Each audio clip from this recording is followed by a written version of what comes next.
வாயிலே கொடுக்குறேன். வாயில கொடுக்குறியா? உங்க கையை வலிக்கும். ஆமா ஆமா வேலைக்கே நான் விசுவாசம் சரி போடுறா. என்னடா தான்றா?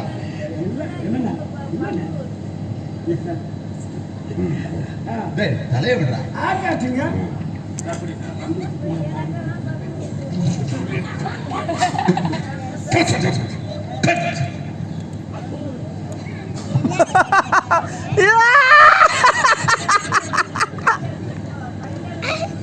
ஏண்டா என்னடா சரக்கு உப்பரைச்சு கிடக்கு?